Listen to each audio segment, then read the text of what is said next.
ఈ రెయిన్ సీజన్లో బ్రాయిలర్ కోళ్లలో వచ్చేటువంటి సమస్యలు చూసినట్లయితే వర్షాకాలంలో షెడ్లలో ఎక్కువగా తేమ ఉంటుంది.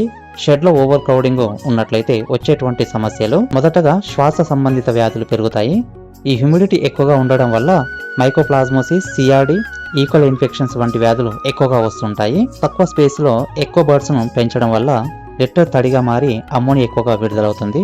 దీనివల్ల విడుదలైనటువంటి అమ్మోనియా కోళ్ళ యొక్క కళ్ళలో మంట, అదేవిధంగా శ్వాస సంబంధించినటువంటి వ్యాధులు ఎక్కువగా వస్తూ ఉంటాయి.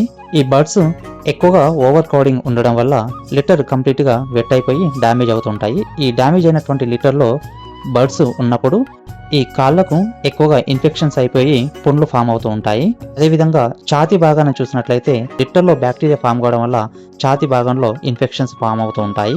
ఈ వ్యాధులు వేగంగా వ్యాపించి ఒక కోడ్ నుంచి ఇన్ఫెక్షన్ మొత్తం ఫ్లాగ్ను త్వరగా సోకుతుంది. ఈ ఓవర్ క్రౌడింగ్ వల్ల బర్డ్స్ ఫీడ్ తీసుకోకుండా, అదేవిధంగా నీరు తీసుకోకుండా బరువులు తగ్గిపోతూ ఉంటాయి. ఎఫ్సిఆర్ ఎక్కువగా పడిపోతుంది. ఫీడ్ ఎక్కువగా తీసుకొని బర్డ్స్లో బాడీ వెయిట్ అనేది తక్కువగా ఉంటుంది. మోర్టాలిటీ పర్సెంటేజ్ కూడా అధికంగా పెరుగుతుంది. ఈ వర్షాకాలంలో ఉన్నటువంటి తేమ వల్ల ఓవర్ క్రౌడింగ్లో మోర్టాలిటీ పర్సెంటేజ్ పెంచుతుంది. కాబట్టి ఎక్కువ ప్లేస్లో తక్కువ బర్డ్స్ ఉండే విధంగా చూసుకోవాలి. ఓవర్ క్రౌడింగ్ ఉండకుండా మనం తగినటువంటి జాగ్రత్తలు చూడాలి. షెడ్లో ఎక్కువ క్రౌడింగ్ ఉన్నట్లయితే వాటికి సరిపడినటువంటి ప్లేస్ ఉండే విధంగా చూసుకోవాలి. షెడ్లో మంచి వెంటిలేషన్ ఉండే విధంగా చూడాలి. తడి లిట్టర్ను వెంటనే మార్చాలి. ఫ్రెష్ వాటర్ను, అదేవిధంగా సరిపడా ఫీడర్స్, డ్రింకర్స్ అందుబాటులో ఉండే విధంగా చూసుకోవాలి. ఈ వర్షాకాలంలో ఓవర్ క్రౌడింగ్ వల్ల వచ్చేటువంటి సమస్యలు ఎక్కువ తేమ, తక్కువ గాలి, ఎక్కువ వ్యాధులు, అదేవిధంగా తక్కువ బరువు పెరుగుతుంది, ఎక్కువ మోర్టాలిటీ వస్తుంది. కాబట్టి వీటిలో ఓవర్ క్రౌడింగ్ లేకుండా మనము షెడ్ మెయింటైన్ చేస్తూ ఉండాలి.